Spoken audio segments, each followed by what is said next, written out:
In this lesson, we're continuing our discussion of ownership of real property. Specifically, we want to focus on the creation and termination of concurrent estates. So, what is a concurrent estate? Well, imagine that I, Michael, convey Greenacre, right? Let's draw this up. Let's say that I convey Greenacre to Amy and Bobby equally.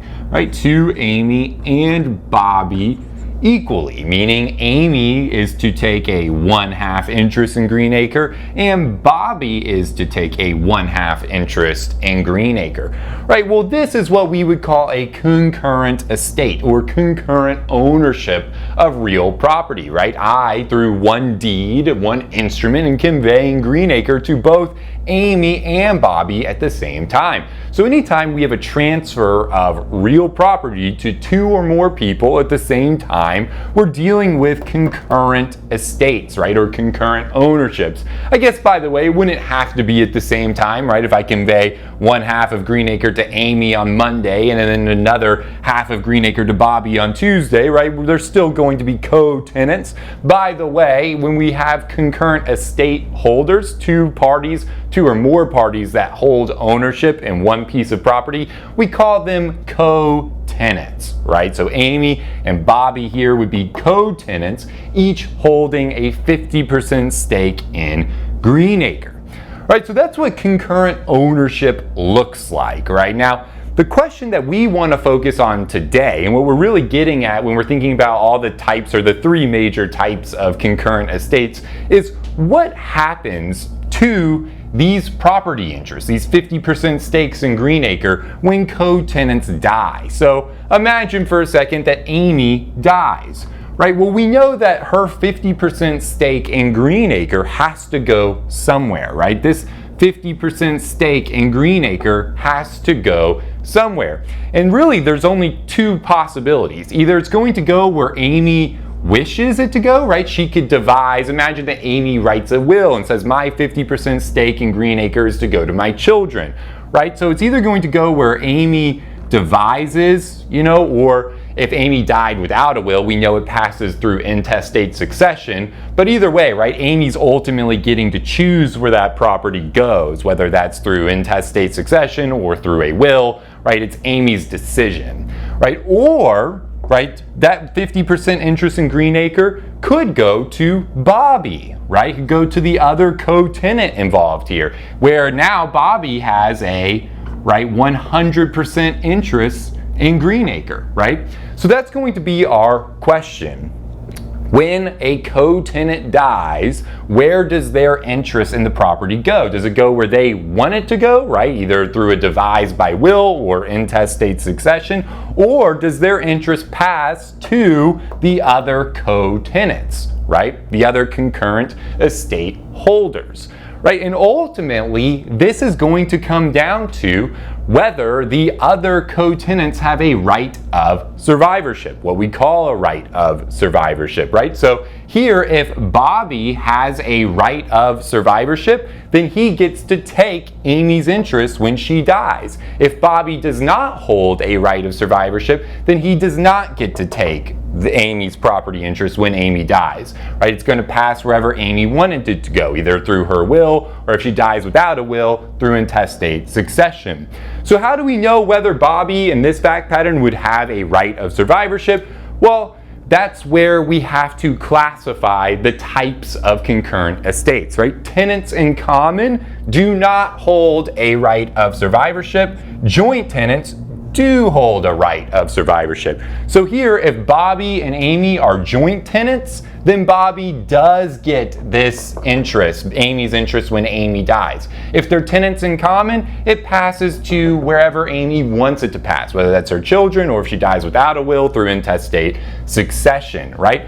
So ultimately, that's the key distinction we're trying to get at when we're thinking about types of concurrent estates. That's the question we're working towards. What happens to this property interest when a co-tenant dies, right? And remember, tenants in common, it's going wherever that party wants it to go. If you're a tenant in common, you're free to devise your property interest at death how you wish. If you're a joint tenant, it's going to go to the other joint tenants. Your property interest is going to the other joint tenants. Important to note here, even if Amy has a will drafted, a fully valid, legally executed will that says my 50% interest in Greenacre should go to my child, right, William, it's not going to go to William if she's a joint tenant with Bobby. It doesn't matter if she has a will, she's not allowed to devise her property at death if she's a joint tenant, right? The other joint tenant, which is Bobby, is taking her property interest automatically, right? Because he's got a right of survivorship. That's why it's very important for us when we're dealing with concurrent estates to correctly classify the concurrent estate as either a tenancy in common or a joint tenancy. And the good news is this is relatively easy, right? A tenancy in common is our default estate. So if I just convey Greenacre to Amy and Bobby, right? That's all I say. I convey Greenacre to Amy and Bobby. Well, we know that's a tenancy in common. That's our default estate, right? To form a joint tenancy, we're going to see that we actually need survivorship language used. We need to say, I convey Greenacre to Amy and Bobby as joint tenants with a right of survivorship, right? You have to use very express language to actually create a joint tenancy. So if it's not having that express language using survivorship language, the default estate is a tenancy in common. And for our purposes, right, we want to focus on two major rights that tenants in common have, right? And we're going to talk about in our next lesson all of the rights and duties that co-tenants owe to each other, right? Exactly what rights co-tenants have and what duties co-tenants owe to each other, we're going to talk about in our next lesson. Here we just want to talk about strict formation and termination of the concurrent estate. And again, really what's happening to these interests when co-tenants die, right? So the tenancy in common, though, the two rights that we can touch on here, right, is number one, tenants in common have the right to possess and enjoy the entire property and to transfer their interest in the property freely during their lifetime or at death, right? And remember, this is the key, right? When we're thinking about tenants in common, this is the big difference between a tenancy in common and a joint tenancy. But we can break both of these down a little bit. So number one,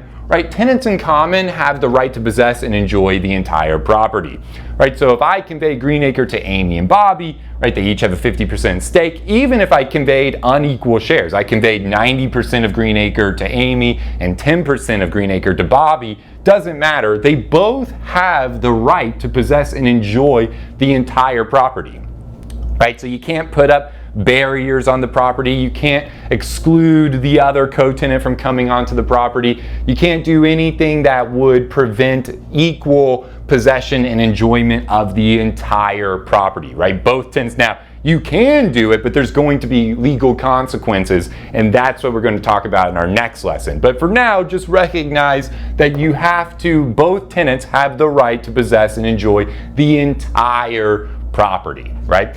And number two, with tenants in common have the right to transfer their interest in the property freely during their lifetime or at death. Right, so when you're alive, right, tenants in common, Amy or Bobby, can transfer their interest to others, right? They're free to transfer their 50% interest in Greenacre how they wish during their lifetime and even at death. Remember, tenants in common can devise their property interest by will. So you can write up a will and say, my 50% interest in Greenacre should go to my children, right? And you're allowed to do that as a tenant in common, right? Which remember is our default concurrent estate. So it's very flexible, right? Now, joint tenancy is very different, right? And we'll go through a lot of examples here to really flesh this out.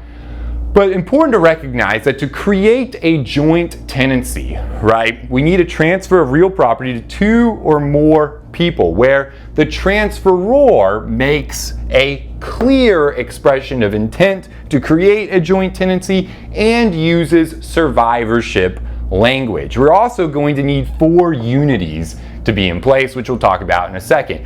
But number one, right, to have a joint tenancy, we need 2 things, right? The transferor must make a clear expression of intent to create a joint tenancy and use survivorship language. Now, typically these go hand in hand, right? If I convey Greenacre to Amy and Bobby as joint tenants with a right of survivorship, well, obviously my intent to create a joint tenancy is evidenced by my use of survivorship language. So typically these do go hand in hand, but it is important to recognize that most jurisdictions want to see that clear intent to create a joint tenancy and the use of survivorship language, which again would be something along the lines of, I convey Greenacre to Amy and Bobby as joint tenants with a right of survivorship, right? That's clear intent to create a joint tenancy and the use of survivorship language, right? So that's number one. We need the transferor to use the correct language.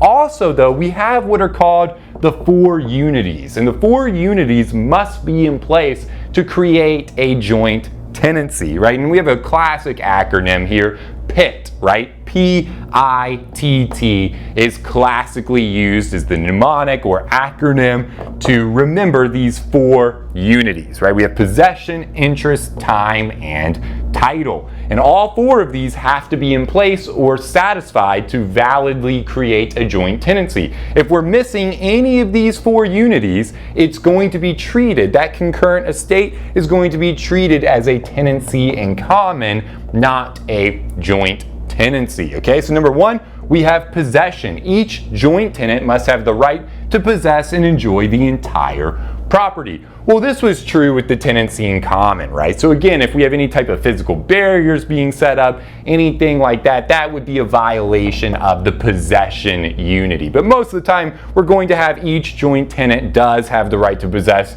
and enjoy the entire property. You would want to look out for any type of barriers or dividing the property in different ways, right? That could affect this possession unity.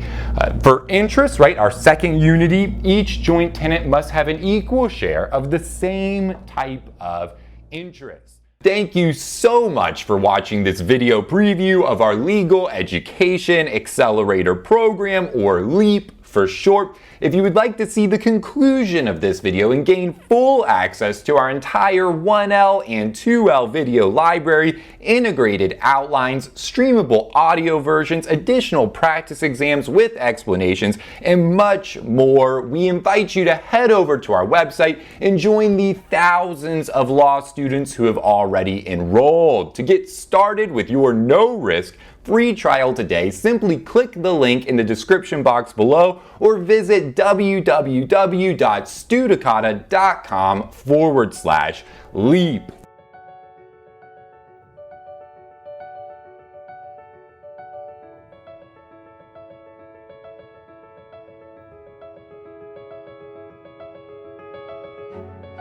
Hi everyone, my name is Serena and I'm currently a law student at South Texas College of Law, Houston. Hi everybody, my name is Shiva and I'm currently a law student at Southwestern. Hi everyone, my name is Michelle and I am a first year student at South Texas College of Law, Houston. I used the Studicata study video series last semester to help me prepare mostly for contracts, and I actually made an A+ in contracts last semester, which I greatly dedicate to the Studicata videos. By using Studicata to help me prepare for my final exam, I was able to score the highest grade out of my class on the final and even have my essay distributed as the model answer. Not to mention I had done quite poorly on the midterm and was struggling throughout the whole course of the semester, understanding the material and keeping up with lectures. Because of the Studicata video lectures, I was able to go into my exams with a feeling of confidence. I didn't have to worry about what the rules of law were or how I was going to organize my answer to an essay question. I would absolutely recommend the Studicata series and their online course materials to anyone. I think that they are not like professor lectures that you might find online or other outside study materials that you may encounter. I think that the Studicata videos really focus on not only ensuring that you understand the material that you're going to encounter on your final, but they also help you to understand kind of the best method for test taking, and they really break down how to approach each problem and the best ways to tackle certain methods on testing, and I think that's really important, and I think it's really special. I don't see that anywhere else in any of the other online resources that I've found. So I would certainly recommend Studicata to anyone who is studying in law school right now. Good luck on your studying, and you're going to do great. I would definitely recommend Studicata to anybody watching this video. Give it a chance. I'm positive that you will love it, that you will get a lot out of it, and that you will be happy that you gave it a chance. I definitely am. I know I will be using Studicata in the future. And I cannot thank Studicata enough for getting me through my first semester of law school. I will definitely continue to watch the Studicata video lectures throughout my law school career, and I highly recommend that any future or current law student do the same.